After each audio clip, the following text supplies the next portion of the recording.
Hey friends, today we are working on a 2010, I believe it is, Ford Flex EcoBoost. Let's see here, manufacturer's date 0709. Yeah, it's a 2010. 10 is the first year for the EcoBoost. So anyway, just did the clock spring on this thing. Here's the old one. I just put the lock back in to, just in case this clock spring wasn't the problem, which I think it was. We didn't have these buttons working. I haven't tried the cruise yet, but none of these buttons were working, and now they do work. I just tested them, so hopefully take it out on a drive and find out that that is in fact the issue, and it is resolved. But anyway, got a cheap clock spring off of eBay for, I don't know, less than $100 or something. The most complicated part about this whole process is getting the airbag off, and I would recommend a little camera like this. That is really the only way to do it, honestly. So we're gonna turn this little camera on, turn the light on the end, and then go back here. You have to turn the wheel, and then crap, I should be careful. I'm gonna rip those wires to my airbag. Okay, there we go. Now if you inspect in behind there, you see those right there. Actually, here, let me turn it a little bit further.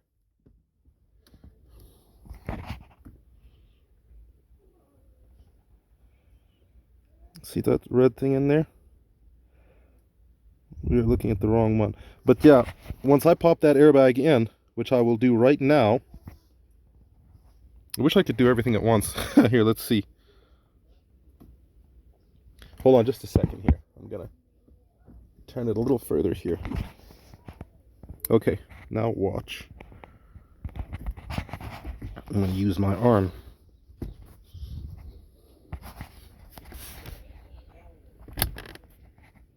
You see that? Now that is popped into place inside there,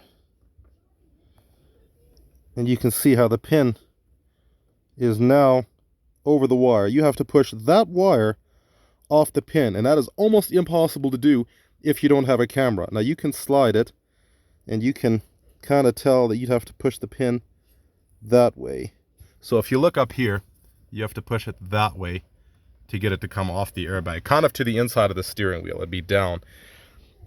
And if you have a camera, that's much easier. I use the camera and a little screwdriver, a little flat screwdriver or whatever, or a Phillips maybe, or whatever, doesn't matter. One little prong, and they're kind of hard to get. You have to push them pretty hard. And there's 4 corners like that, one on each corner.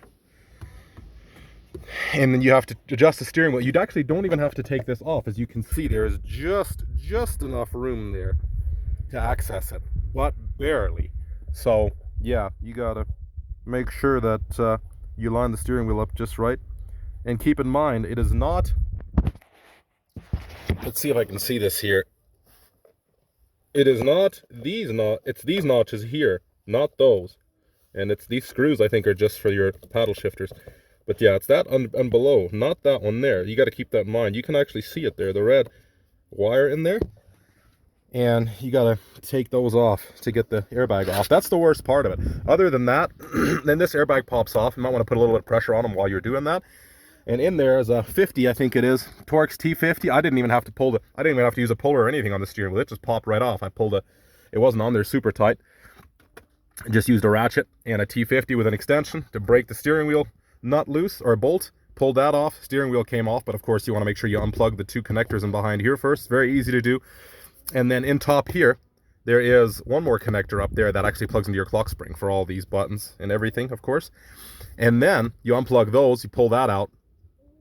And I think there's one other thing you have to unplug, but then very careful, make sure there's no more wires connected. All that stuff is very straightforward. You pull the steering wheel off, and then this here, you got to separate this. Now be careful. Mine, as you can see, doesn't perfectly line up because one of those tabs, one of those little pointer guide pins or whatever in there is actually broken from somebody before broke it.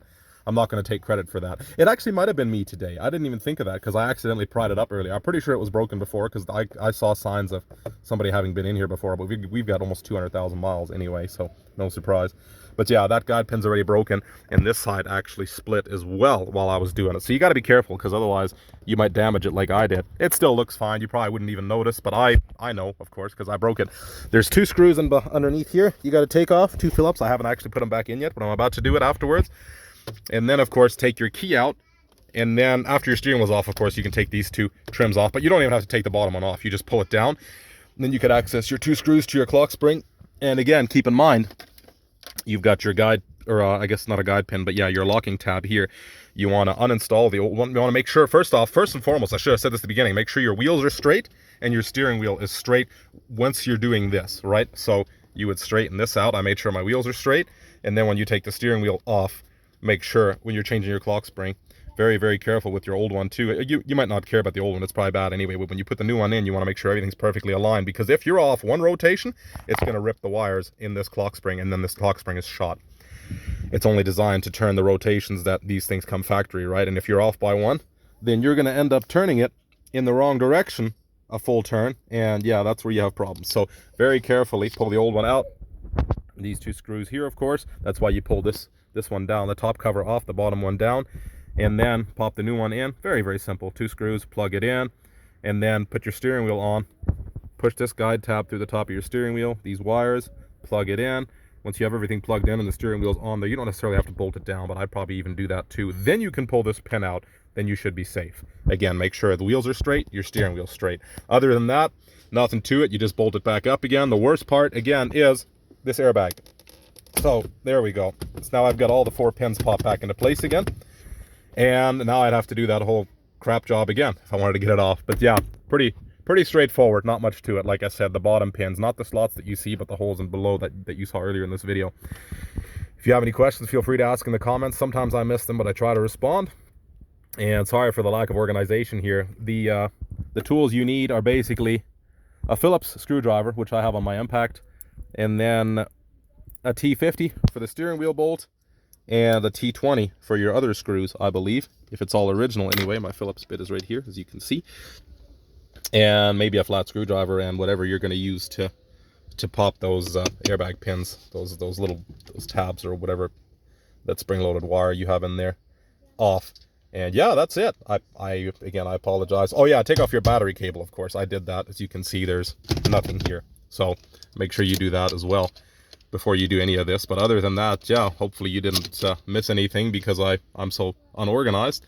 And hope this video helps somebody. And as always, may God bless you.